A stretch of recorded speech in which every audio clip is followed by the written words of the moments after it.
Welcome back to Instigating with Clarkey and Drury, brought to you by our friends at Conway Furniture here on Highway 86, east end of Listowel. Larry Hudson Chevrolet Buick GMC, and of course the Listowel Squash Courts. I'm very pleased to be joined by a great local athlete from Brussels, Ty Sebastian. Ty, how are you, my friend? Good, thanks. Thanks for having me on. Thanks for doing this, man. I know you're busy. We're actually chatting with you as you're on the way over to the Silver Stick tournament in Wingham, and you're a busy guy. We understand that, but you're also now a very well-decorated guy, the winner of Softball Canada's 2023 Men's Fast Pitch Athlete of the Year. Congratulations, man. How's that sound? Perfect. Thank you. Yeah, I kind of lost you there for a second, Ryan, but no, thanks a lot. It was a pretty good award to win. Culminates from a real good season. Yeah, you had an incredible season. Let's start internationally. Obviously, silver with Team Canada at the Men's World Cup over in New Zealand. And I think a lot of people around here are familiar with your pitching exploits. You actually had to fill in at second base during that tournament as well. Tell us a little bit about what that experience was like, and obviously probably pretty proud to bring some hardware home for Canada. Yeah, it was a whirlwind for sure going to that, being added late especially. And Colorado was awesome able to play in some pretty big games down there, especially filling in at second base there late in the tournament was pretty cool as well. And, you know, again, we kind of know you as a pitcher, but you fill in at second base, and not only do you fill in, you hit a home run, you had a few ribbies as well. That probably had to feel pretty good to kind of maybe step into a position you're not always familiar with playing and perform that way. Mm-hmm. Yeah, it felt pretty good, especially off the bat. And you're just thinking, get out. And then when it does, it's like all the cheers in the stands. It really sinks in when you finally hit your first national team home run, that's for sure. Now, obviously, you know, your pitching exploits in the tournament weren't anything to sniff at either. In your first start there during the run to the silver medal, you struck out 12 of the 15 batters you saw. You know, when you're in a zone like that, what's that feel like when you're up there on the mound mowing through batters like that? What does that feel like as a pitcher? It was just the mindset in that game was just keep pounding the zone. And well, the guys got a lot of runs for me anyway. And, just kept pounding the zone, didn't want to give up any runs myself, and it just kept pounding. Me and the catcher got on the same page early and just kept throwing strikes, and we definitely came out on the right side of that one too, and that was my real first pitching experience with the national team as well, so it was definitely a real good game to pitch in, that's for sure. Well, it's not going to be your last one. I think we're all pretty confident in that. You know, it was great enough. You know, you win a silver medal. It's incredible. You appear for your country. It's incredible stuff. Domestically, you might have had an even better season. Obviously, at the men's championship this year, you helped the Toronto Batsmen go 8-0 in the tournament. You pitched incredibly. You were named the MVP of the preliminary round and the championship round. And I think a big part of that might have had to do with the final game. You pitched in one of the most epic finals that'll be talked about around the game for a long time. What do you remember about that 15-inning epic in the final game? I didn't think it was ever going to end, to be completely honest. Well, when we have I think we were supposed to slated to start at 3:00, and I'm pretty sure by about 3:30, 3:45, we were already rain delayed, and then we ended up going back to the hotel rooms, and I think we didn't start back up till 8 p.m. that night, and just the rain delay was the best thing that ever happened for me in particular. I was just pretty tight going in and loosened the body up, and then went 14 innings more, and next thing you know, we walk away with a gold medal, that's for sure. That's interesting to hear because, yeah, the game gets rain delayed. You guys had to stop and then start again. And I was just going to ask you that, like, what that would feel like, because some athletes, depending on the sport, of course, would, you know, maybe feel a little different and not perform as well going out and getting cold, coming back in. You're saying you kind of felt the opposite. Yeah, 100%. For the first part of the game there, I didn't really feel like I had it. I was just, our third baseman made a real heck of a good play at third. We doubled off. I think their second batter in a double play line out to third, then he threw over to first, and it's like, uh-oh, we're in trouble here. But we settled down. We got that break. I think a bit of the nerves got to us going undefeated to the finals, and then the break really settled us all down. We went back to the room, chilled out as a team, reset, refocused, and then we came back and just went right to work. Now, I need to mention as well, in that 15-inning epic, one of the longest finals in men's championship history, you pitched a shutout, so you can't have been feeling too bad earlier in the game. But you end up pitching a shutout, of course, MVP of both stages of the tournament as well. And like I mentioned, your Toronto Batsman team went 8-0. Probably one of the greatest tournament runs the tournament's ever seen. When you look back, with still some immediacy, when you look back at what your team did at that championship, what do you remember best about that team and the run you guys went on? It was definitely a full team effort right from first pitch of the tournament right to the end. Everyone contributed into some sort of victory, either playing defense, hitting. All of our pitchers pitched well. Our defense was on point. Just little things like that, and the sponsorship on that side too. They made sure we were able to get there and stuff like that. So we definitely had a good run, right from start to finish with everyone involved. Ty, obviously, I know you're involved in the reffing community as well. I know you're doing some clinics and training and stuff right here in Listowel, actually over at Between the Lines, which is right next door to our friends over at the Listowel Squash Courts. What sort of stuff are you doing over there? Working with kids, working with teams? What are you up to over there? A little bit of everything. We're doing Wednesday and Thursday nights. We've been doing a lot of group stuff. We do group pitching and hitting on Wednesdays, and then we do some group defense and hitting on Thursdays as well, right from U11 all the way up to U17, and then some lessons on the side as well on Saturdays and stuff like that. So a lot of kids coming through there, and just trying to get back a little more too. Ty, obviously you're a great athlete. Everybody knows that, but you're obviously very generous with your time as well. You've got a great work ethic and you're clearly willing to share that with others. Where does that come from? Obviously you grew up in a great family. You grew up in a great place, in my opinion, as well. Midwestern Ontario is an awesome place to grow up. Where'd those values come from? Who instilled that in you growing up? Just my family in general. Definitely seeing what other coaches have done as well, stuff like that, and they give their time up, and the knowledge I've got from guys like Doug Neal is for a pitching side of it. He gave up a lot of his time to work with me and stuff like that. So just giving back to the kids and hopefully seeing someone push to the next level as well is something I really like to see. Ty, obviously, you've done a lot of great things on the mound. If a young pitcher comes to you and wants to kind of learn some fundamentals, learn a couple things right out of the gate to kind of set themselves on a good path in terms of being a good pitcher fundamentally, what are a couple things right away that you're telling young pitchers? My biggest thing, I want to see them throw hard. Don't ever take a little bit off just to throw strikes. I'd rather see a young kid be a little wild, but as long as they have the technique of the power line and stuff like that, and just driving through and staying throwing hard. Don't let bad habits take over. Really drive towards the catcher, stuff like that. So you want to see some people go out there. You want the whole Charlie Sheen Wild Thing routine. You want the wild thing. Pretty much. Just get in there. If you're a little wild when you're younger, you can always learn control later on. You can't.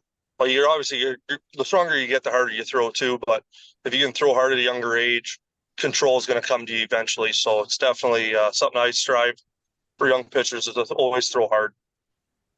I kind of joke about the Wild Thing reference. Obviously, growing up, you love ball. You're a ball player. What were some of your favorite baseball movies growing up? Obviously there's a lot to choose from. Baseball, if anything, has the best ones in my opinion. 100%. To list off a few, you got Sandlot. You can't go wrong there. Yeah. Major League obviously is always good ones, and then you got Bull Durham. You can't go wrong with a good old rain delay. You can cause one yourself, and newer ones like Moneyball, stuff like that. They really come out with some good ones, that's for sure. You named all three of my top three favorites there. That's fantastic. No, I completely agree. There's a lot of great ones. I want to ask you finally as well, what's next for you? Obviously, I like I said earlier, I don't think it's the last time we're going to see you compete for Team Canada. Obviously, we're into hockey season now, but what's next for you in terms of prep for baseball and softball next year? Just take a little bit of time off here, get reset for next year, and then between the lines there, I'll start doing some after I'm done some lessons and stuff like that, I'll go into the cages and whatnot, get some training in myself, start throwing again probably in the new year. And then the goal is 2024, there's a qualifier for the national team.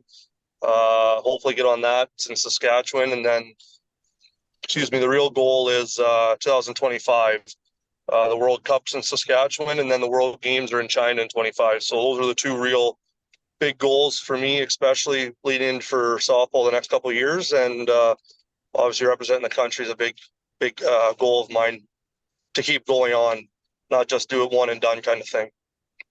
Well, I certainly think that you got a lot of people in the area that are rooting for you, us included. Congrats on a great season. Congrats on the award, and keep this thing going, man. It's really fun to watch.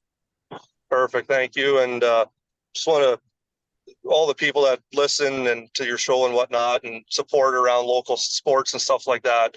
The big following I found for me this past summer, just Facebook messages, listening or watching the streams and stuff like that was incredible. It's definitely Midwestern Ontario or the local towns really take over and support local people, that's for sure. And it's awesome you guys do stuff like this. 100%, man. Well, we appreciate it, and I couldn't agree more. It's a pretty special area, and there's a lot of people out here supporting lots of different athletes, and yourself included. Ty, thanks so much for doing this, my friend. Thank you. I just want to give a quick one.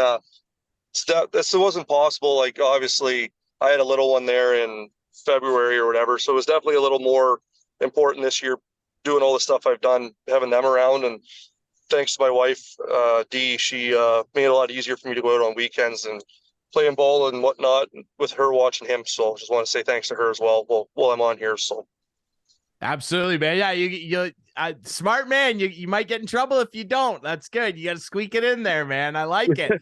Ty, thanks to her, and obviously, congrats on the little one. Have fun with that, and I'm sure it's a lot of work, but I'm sure you're having a good time with it, man. Again, thanks for doing this, and congrats on a great year, man. No worries. Thanks, Ryan. Thanks for having me on. All right, we'll take a quick break. We'll be back with more here on Instigating.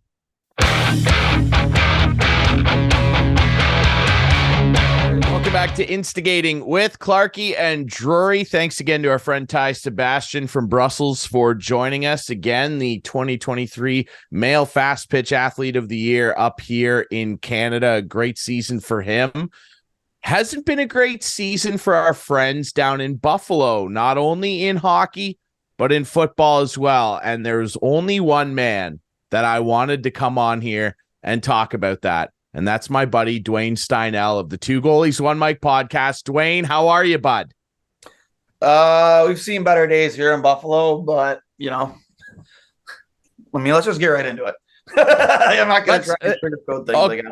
Let's do it. Let's start with the Bills. Let's start with the Buffalo Bills, which I think might be the more disappointing of the two.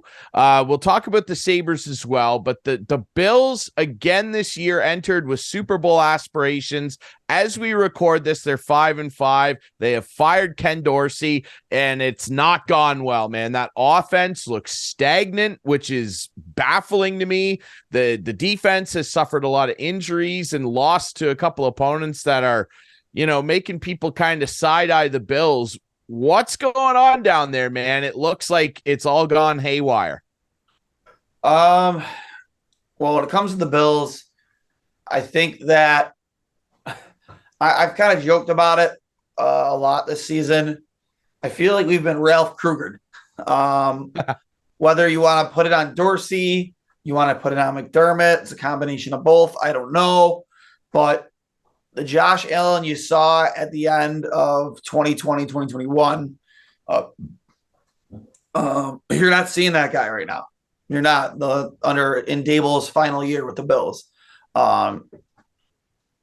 It's like they're trying to put a leash on a stallion. Like, I don't understand it. Like, and you hear a lot of comparisons about him to Cam Newton, and like I scoff at that, because it's like he's nothing like Cam Newton. Like, Cam Newton was so much more reliant on his legs than Josh Allen. Like, and they're if you line up their best seasons like side by side, with throwing the ball, Josh Allen only ran for like 400-ish yards, whereas Cam Newton probably doubled that.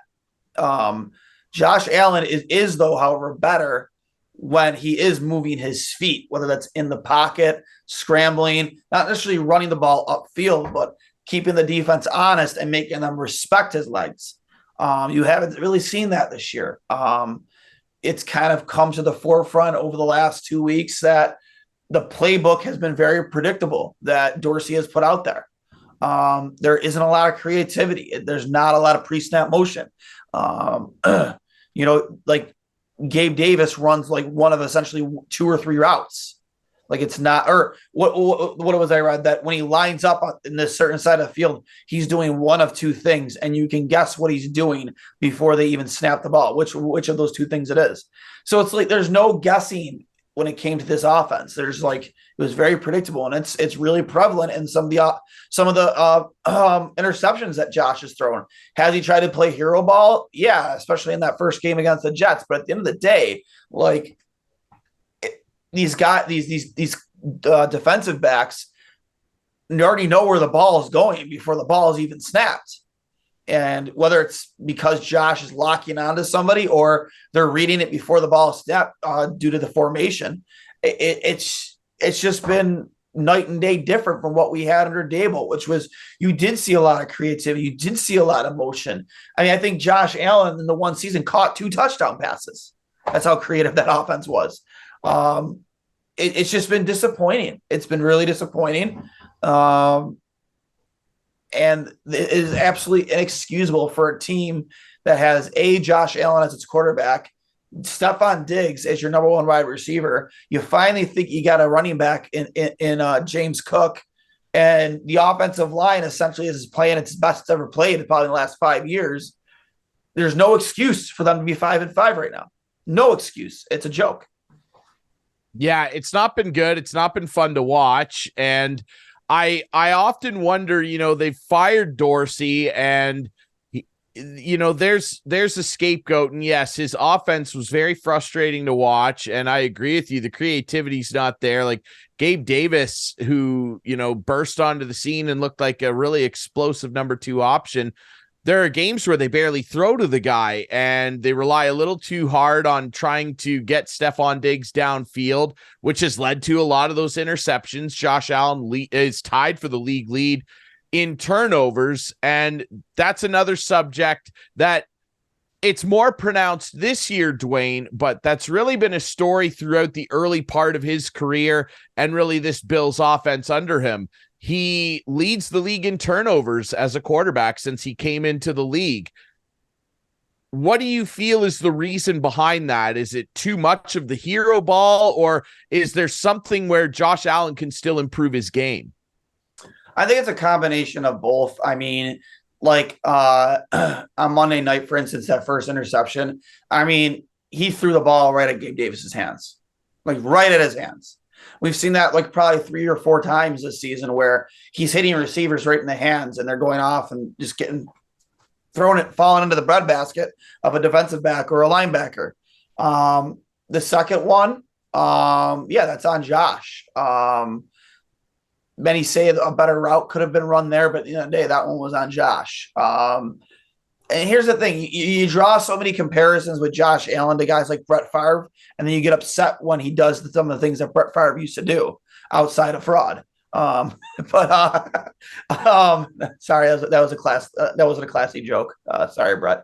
But he kind of deserves it, doesn't he? Huh? He does. He kind of deserves that one. He does deserve it. No, that's kind of like the risk you take when you have a guy like Josh on your team. Like, do I wish that he wasn't still making these mistakes? Absolutely. I wish he still wasn't making these mistakes. But I feel like in an offense that's better suited to his talents and his skill set, now that we got Joe Brady, we can see that'll happen.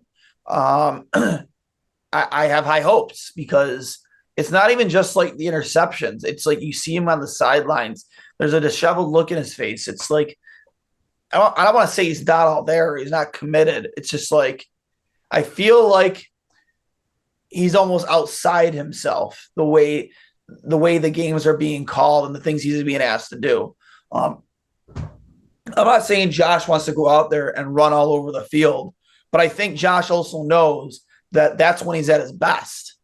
Like, for instance, and I know, listen, man, like I don't follow OJ Simpson. I don't care to, but outside of the fact that he butchered about 5 different Bills players' names in his like little Twitter video or X video, I think it was yesterday. He made a lot of good points about the way the offense was being run. Like you're essentially, you line up out of shotgun and run the ball out of shotgun how often, and on like 3rd and short or 4th and short, you're running the ball out of shotgun. You're lining your running back to start his run 5 yards away from where he has to get. And it makes no sense. And that's all Dorsey. And that's a position where I think 2 years ago under Dable isn't putting that ball in a running back's hands. He's giving that ball to Josh Allen.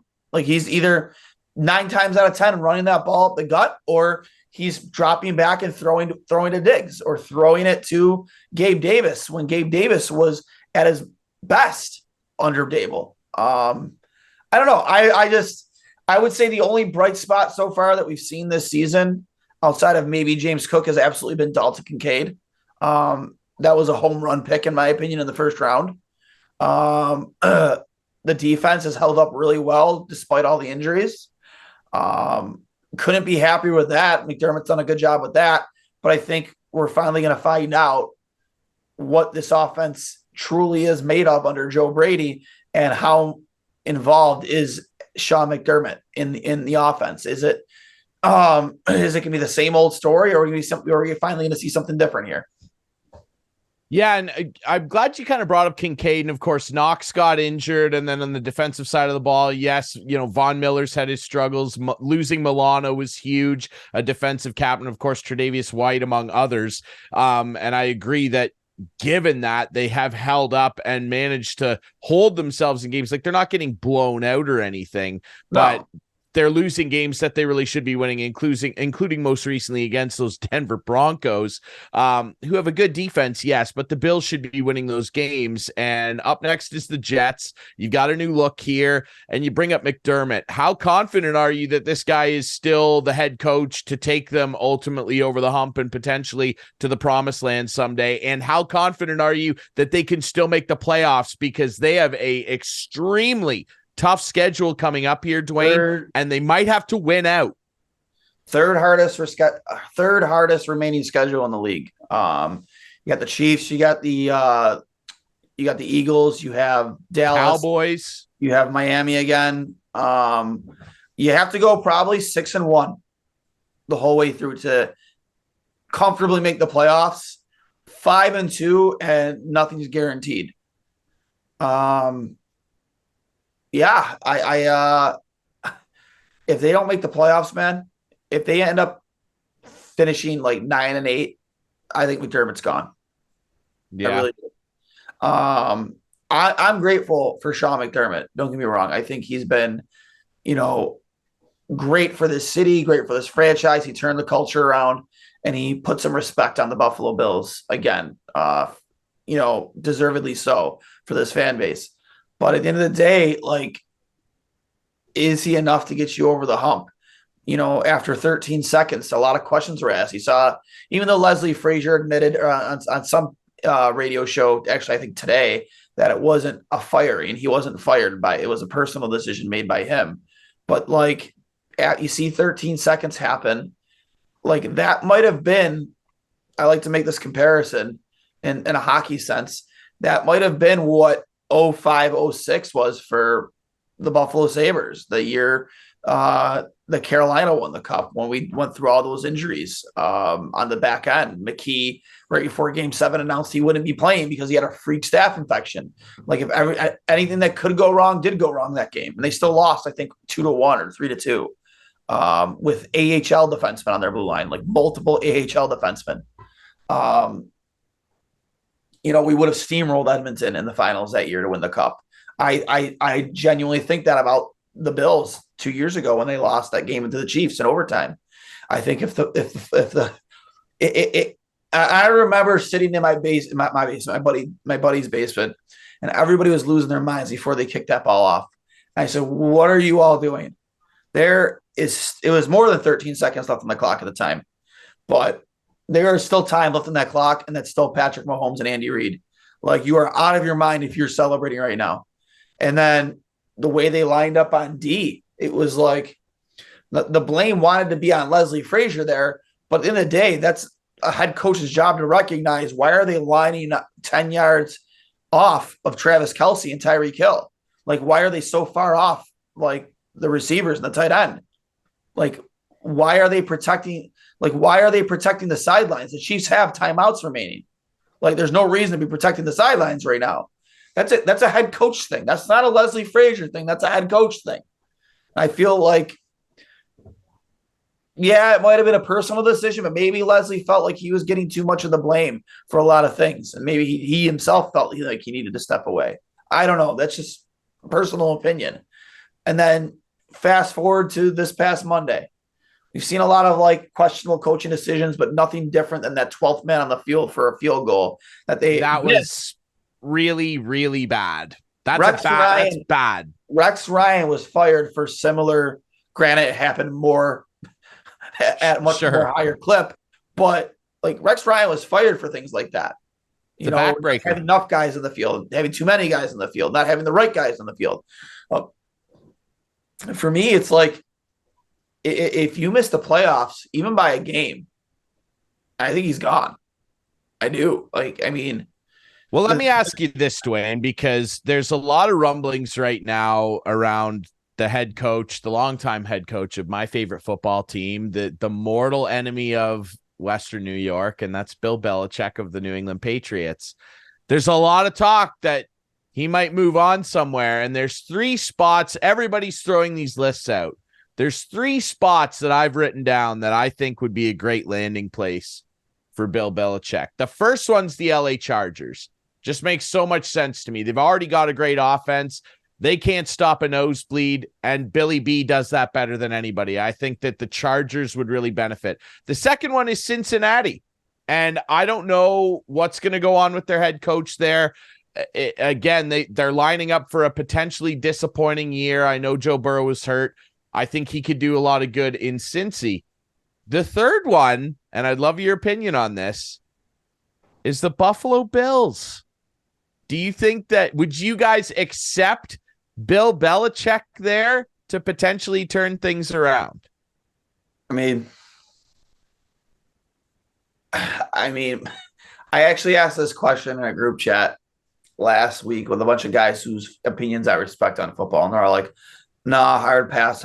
I kind of think about it like, I'm not saying I want Bill Belichick over Sean McDermott. I would love for Sean McDermott to figure things out and get this team back into the playoffs, and for us to eventually win a Super Bowl with Sean McDermott on the sideline. But if that's not going to be the case, dude, he's got – how many rings does Belichick have? 6? 6, yes. Yeah, that's head coach. I mean, all with Brady, all with a legitimate franchise greatest of all time quarterback. I'm not saying there's a lot of similarities between Tom Brady and Josh Allen. There aren't. There's not, but he's good. Like, Josh is good enough to win. We've seen worse quarterbacks win Super Bowls. Yes.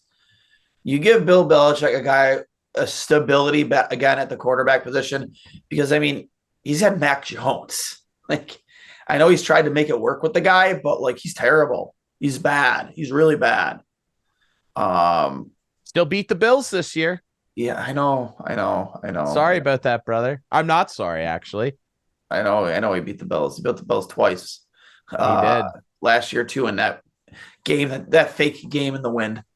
That fake game in the 6-pass game, yes. Yeah.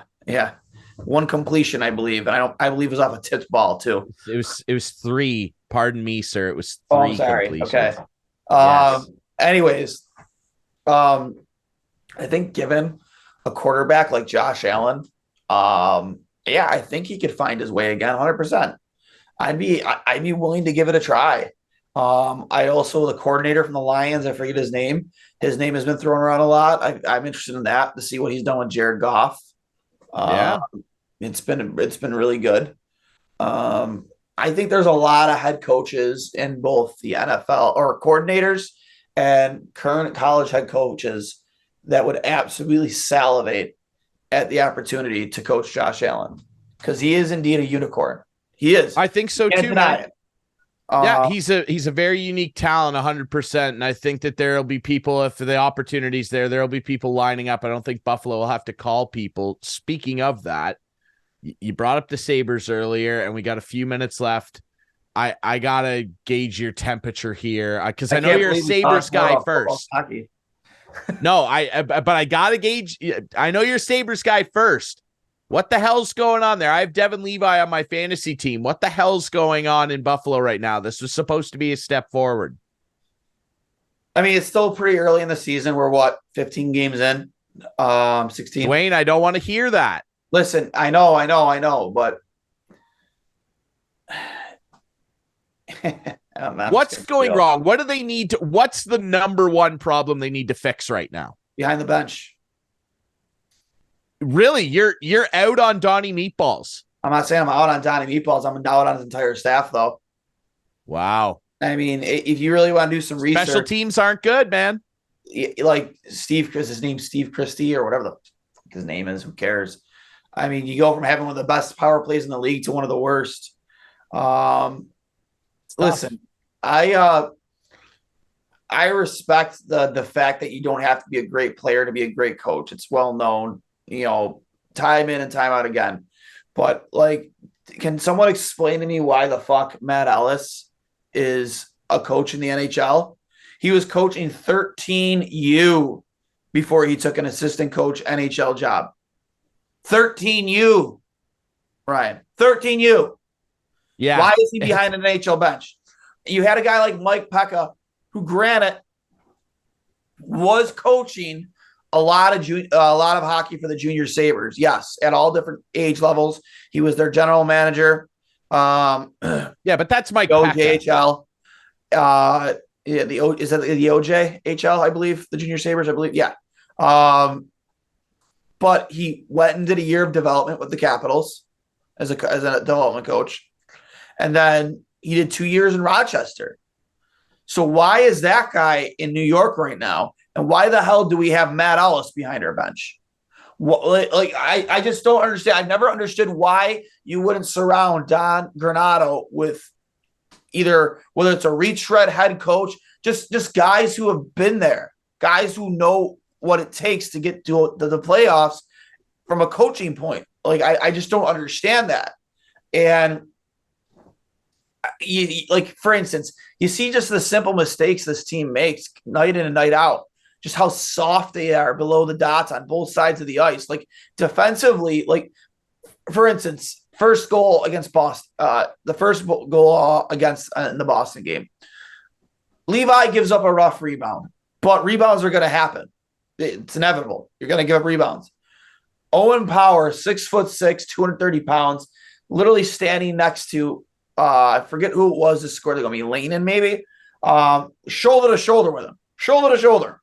And he's just watching the puck come in, and it hits the ice, and then he just whacks at it, whacks in the empty net, and Owen's just watching. It's I don't need you to be Chris Pronger there, but put your body on it. Tie up a stick, man. Do something other than watch him. It just drives me absolutely up a wall, Drury, to watch this guy, this former first overall pick, just a few years ago, just play like he's the size of Nathan Gerbe. And even if he was Nathan Gerbe played with a bigger set of balls than the way Owen Power is right now. It drives me absolutely up a wall. And it's not just him. It's all up and down the lineup. This team has no jam. They have no grit. I know the analytics nerds hate those words. They hate grit. They hate jam. But it's so true. This team is soft.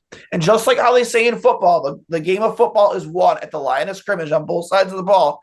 A lot of games in hockey are won below the dots in each end. And we consistently lose those battles. We consistently lose those battles.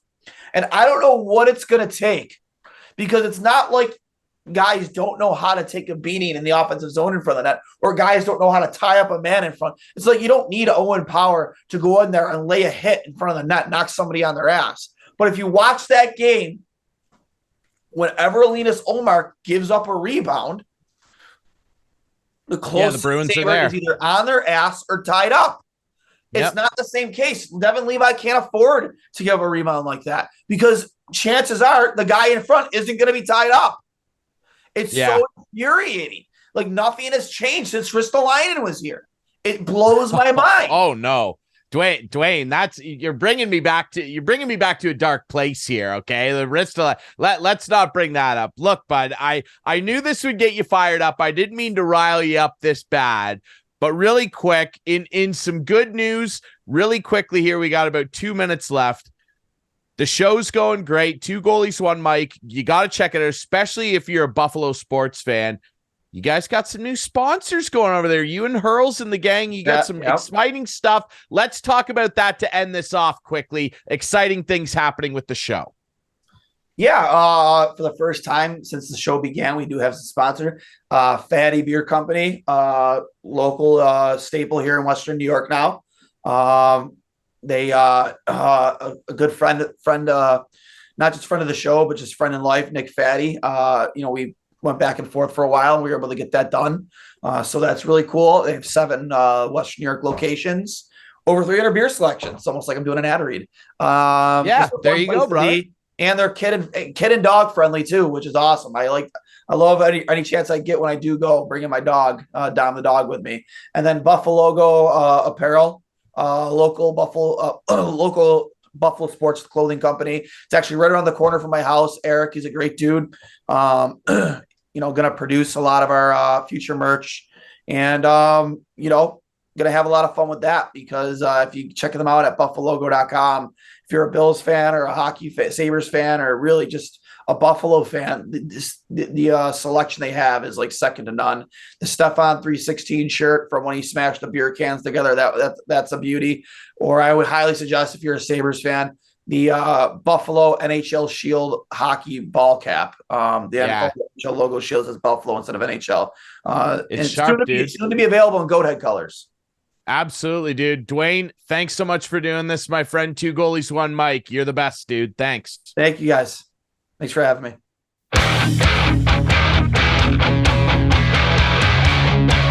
Welcome back to Instigating with Clarkey and Drury, ending the show, and look who decided to show up from the balmy beaches of Jamaica, man. It's Clarkey. What's up, man? What are you doing?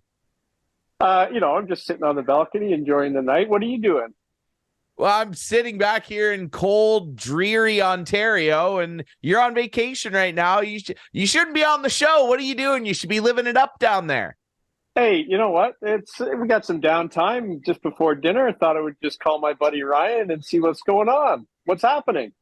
Oh, nothing's happening, man. It's I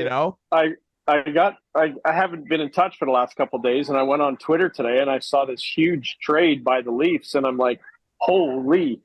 But it was a fake trade, of course, but it was a doozy. I'll tell you that much. They were getting Zadorov and Tanev in the deal, just so you know. Yeah. What were they giving up? A 7th round the Leafs were giving up Timmins, Klingberg, perfect. A first and a third. Like all the normal stuff. Yeah. Anyway, absolutely, completely normal stuff. That's great. Yeah. Maybe it might take a first. You never know. Who knows? I think Zadorov will probably end up there for you. What do you think? Yeah. Obviously, yeah. You're what down about there. those Argos? Like, that's what I wanted to talk to you about. It was a very disappointing Eastern Final, wasn't it? Like, we had a football team in Toronto with a 16-2 record. Never has a team 16-2 gone through to the final, and it still hasn't happened. And I tell you what, Chad Kelly looked like he forgot how to play football. Yeah, he was terrible. I couldn't believe it. He was. And before the Grey Cup, it would have been great to check in with Hoagie. We'll do that at some point when the season's over. We'll check in with our buddy Hoagie. I'm sure he's not having a good time with this, but now it kind of lines up for a Montreal-Winnipeg final, and it's who cares? Who cares? Oh, I'm sure some people. Cares. Nobody cares. Okay. No, it's you know what? TSN must be just shaking their head. Like, you can't tell me that this audience is not going to be the same as it would have been if Toronto was there. And it would have been Grey Cup week, and Hamilton would have been so much fun with the Argos there. it's just not going to be the same. And they have no one to blame but themselves. I could not believe the amount of turnovers in that football game. And like, even in the third quarter, the Argos get a touchdown to pull within 2. And I think, okay, there's tons of time left. Everything's good. And then on the kickoff, Montreal returns it for a touchdown. And right then and there, I'm like, it's over. Like, it's over now. But Chad Kelly, just as I said, looked like he forgot how to play football. He was just throwing up footballs to I don't know what he was thinking. I really don't. And it was just, it was comical at times. It really was. Yeah, it was strange. It was bizarre to watch after they played so well. He played so well. And yeah, I think the kick return TD was the backbreaker, but they were turning the ball over immediately. Like at the start of the game, immediate turnovers. I believe 3 turnovers in the red zone too. Like they were turning the ball over. Oh, the first possession, the Argos marched down the field, and at the 5-yard line, they throw a pick 6. Back it goes 105 yards the other way. I mean, it was crazy how it happened. And, that's the one thing about the CFL. The Argos had first place wrapped up, 2.5 months ago? They hadn't played an important game in 2.5 months. And it's hard to pick it back up. Immediately after that, Montreal, of course, had a big game in the Eastern semifinal against Hamilton. So they had some pressure the week before. And it's really hard just to turn it on and off. And we talked to Hoagie about it, about resting players. And I don't know. It's just, you got to do it. I get it, because you don't want guys to get hurt. But boy, if Chad Kelly had to come in on a roll, the game would have been different. There's no question about it. Hey, do you like my hat? I think so. Yeah, that's good. Did you? Yeah. Good. Did you use your salesman technique? Did you work a deal out to acquire that hat, or what? Like, I didn't have to open my wallet. Let's put it that way. Okay. Yeah, that's about what I figured. Speaking of that, though, before we get to everyone's favorite segment, of course, we got to thank our great sponsors, of course, our friends at Conway Furniture, and we're going to get to the couch potato in a minute here. Of course, our friends at Larry Hudson Chevrolet Buick GMC, and of course, the Listowel Squash Courts. And you're on vacation, Clarkey, so it feels weird to ask you about work, but there's always something going on over at Larry Hudson's, even when Clarkey's not there, right? The deals remain hot. Well, the Black Friday sale is on, right? So the deals are hot. The Black Friday sale is on at Larry Hudson. So there's great opportunities, 23s. We're blowing them out. Come on in and get one of the 2023s that are left. And you'll be happy you did if you come in and ask for me or ask for your sales rep, one or the other. But yeah, the deals are, as you say, Ryan. They're hot. They're hot. And it's hot down here. It's hot here. I was going to say, are they as hot as Jamaica? Maybe hotter. I would say hotter, for sure. Okay. We're having a little rain, to tell you the truth. We've had a rainy day today. But, hey, you can still sit around on the balcony with shorts on, so I'll take that any day. Hasn't dampened your spirits at all. Maybe this will. Maybe what this will. I'm curious as to who your Conway Furniture Couch Potato is. Now, listen, everybody. A lot of times when we do this segment, it has a bit of a negative slant to it. All right. There's some positive ones, no doubt about it. But look, being a couch potato, when we take a negative approach to it, being a couch potato is not always a bad thing. As a matter of fact, it's a great thing. When you see our friends at Conway Furniture, they got a lot of great sales. They got a lot of great products in there. Love seats, full couches, chairs, everything, kitchen sets. Look, you want to be a couch potato and enjoy kickback on NFL Sunday, watch Hockey Night in Canada, whatever you want to do when you're couch potatoing, you can do that with our friends at Conway Furniture. And the prices you see on everything in there, that includes HST and delivery. Now, Clarkey, I want you to deliver your couch potato. I have a feeling I know what it might be. Well, I had 3 to pick from. Okay. Yes. The first one I could have used last week, because I gave this guy a little bit of an easy run last week, even though I should have brought it to our attention. I was not going to say anything about our friend at the Squash Courts, Alan MacArthur, because he went to Niagara and had a pretty good tournament. But then when he said to you about me losing to an 11-year-old, I thought, I'm going to give it back to Al a little bit, but I didn't. I was good. I didn't give it back to him. But all I want to say about Al, and he's not my couch potato, is he lost his first match and went into the relegation and made it to the final and thought he might have won a prize because he won the relegation final. Let's just put it that way. Okay. Exactly. So he's not your couch potato. He's not my couch potato. My second candidate this week was me. I'm a couch potato this week. You are, I'm dude. sitting in the sun in the Caribbean. It's not Caribbean, right? It's Caribbean. How do you say Sure. it? Well, what's Pirates, the movie called? Pirates of the Caribbean. Right, it's the Caribbean. Right. Yes. So I'm here. But my couch potato, I mentioned him already. And unfortunately, he's not going to be in Hamilton this week, but Chad Kelly. Unfortunate game. He will bounce back. I'm confident he will bounce back. But he is my couch potato this week. Chad Kelly of the Lions. Yes, and I'm not surprised, and we feel bad. Clarkey's an Argos fan. He did not do this lightly. This is tough for Clarkey. I was so bummed. It is. I was it was too. Not the way this was supposed to go down. And I'm flying back. I'm flying back on Sunday afternoon, and I had made plans in my head. Like as soon as I get back, I'm going to throw the radio on, listen to that Grey Cup game because we land at like 7:00. So I was going to have to listen to the Grey Cup all the way home, which was fine. But now I don't have to. I don't have to do that. I think Winnipeg's going to wow. And Mike O'Shea deserves a Grey Cup. I like Mike O'Shea. So yeah, absolutely. Well, you're not gonna tune in and catch Green Day at halftime. Maybe. Yeah. They're good. What's wrong with that? Nothing. That's a good get.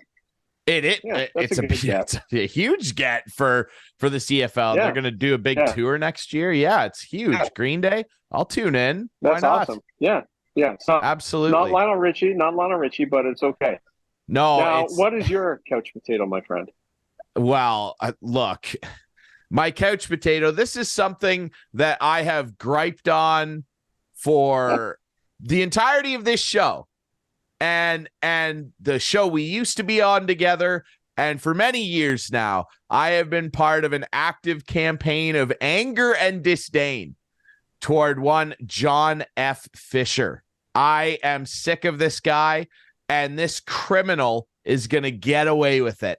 And Rob Manfred helped him do it. And the two of them, if you don't mind, everyone, and I'm sure our friends at Conway Furniture don't mind because there's lots of room on their love seats there.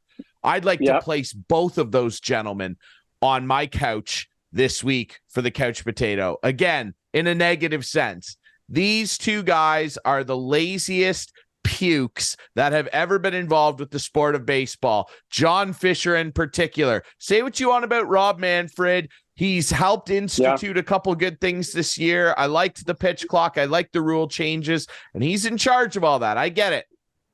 However, he and the other owners, as we record this on Thursday, it was this day that it was unanimously approved that John Fisher's going to be able to rip the Oakland A's out of Oakland and move them to Vegas, where they will fail. They will be a terrible product there. And not only are those two couch potatoes, the legislators and people who allowed this to happen in Vegas should also join them on an extended love seat because they have been ripped off and they've allowed their constituents to be ripped off. This guy will not spend money on the team. He will not spend money on the roster. He will not spend money to improve your fan experience. And you will be paying top dollar to watch an awful baseball team. And it pains me to see them leave Oakland. It's a disaster. John F. Fisher took his silver spoon-fed Gap money from mommy and daddy and pulled off one of the greatest swindle jobs in professional sports history. And for that reason, he is absolutely my couch potato. I'm sick of it. Yeah, I don't blame you. That's a good one. Vegas, started with hockey, very successful franchise come in, startup franchise. Then the Raiders come in, not very good. and now the A's, which are just not very good at all. So it's not going to be good. And they're going to be playing baseball in very hot weather down there. I guess they'll have a dome, right? They're not. Where are they playing? They don't know. That's just it. Right. They don't know. Exactly. There's no finalization of a stadium. They don't have designs built. They don't have You cannot play outside in Vegas. You cannot play outside unless every game's a night game. You know, like just the opposite of the Cubs, you know, back in the heyday. They cannot play during the day in Las Vegas in the middle of August when it's 120 degrees. You cannot do it. You can't do it. So, yeah, it's not good. They need to get rid of this owner, but how do you get rid of an owner?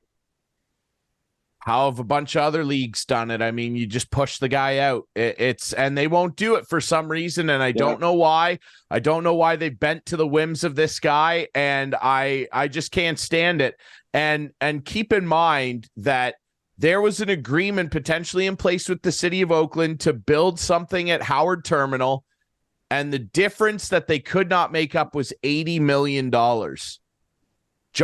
John Fisher he couldn't come up with $80 million to build a great new stadium in Oakland and keep that historic franchise there. It's a joke. Yeah. This guy's worth billions of dollars, and he couldn't come up with 80. Yeah. He's never spent 80 on the roster. Well, you thought he was going to make that difference up. And I feel bad, not only, of course, for my fellow Oakland A's fans who, I mean, it's dead to me now. It's gone. I feel bad for the fans, of course. I feel bad for the people of Vegas, but I also feel bad for some of the great young players that are coming through, because that's Oakland's thing. They always find new young guys, Zach Galoff and all those guys that are young coming through now. I feel terrible for them. The history of the Oakland A's too. Like the Toronto Blue Jays and Oakland A's have a great history together. You know, dating right back to 89, 91. Like, we had some great series, Jays and A's, with Dennis Eckersley and Ricky Henderson, and it was great. And you know, like, I don't know, the Bay Area deserves. I was actually working the San Francisco Oakland A's World Series with the earthquake. Yeah, I was back in the studio at Holly Street for Telemedia Sports when all that went down, and we were one of the first ones to get the phone line back up and running out of the stadium at that point. But a wild time. It was a very, very wild time, for sure. Yep, and it's all being washed away at the whims of a spoiled brat billionaire, and it's very, very sad. There you go. It's very sad. Yep, for sure. Well, there you go. Anyway. Well, hey, enjoy the rest of your vacation, brother. Just the opposite of a couch potato is my girlfriend Sue, who's the reason I'm here, and she's been producing this segment. Come on over here. You got to get on this side of the camera. She's producing this segment. She's got her Jamaica hat on, so we're all good down here, Ryan. Everything's good. Okay, so you don't have to worry about us. If we don't come back, don't send the search party. Okay, man. I might though, because I need you. Your name's on the show, and I don't feel like changing it. So that's okay. I can keep coming on from here. That's okay. Fine. That's fine, dude. Right on. Well, enjoy the vacation. Right. Thank you. It was great to have you on. We didn't think we'd see you. I always make an appearance, buddy. There he is, Clarkey on the show. All right. You can watch this show Friday nights at 8, Sunday nights at 9 with our friends on Whiteman TV. That's channel 6 for Whiteman subscribers. Remember, we debut on our YouTube channel Friday nights at 9. You can follow us on social media at Instigating Pod. Find us on all your favorite podcast networks. And remember, give us a follow. And thanks again to our friends at Conway Furniture, our friends at Larry Hudson Chevrolet Buick GMC, and of course, the Listowel Squash Courts. Clarkey's in Jamaica. I'm back here. We're still rocking and rolling. And guess what? Even if Clarkey's still beachside next week and never comes back, he will be back on the show. Instigating. As they say here in Jamaica, next week. Hey, Irie. It'll all be Irie. There you go. We'll be back next week with more Instigating.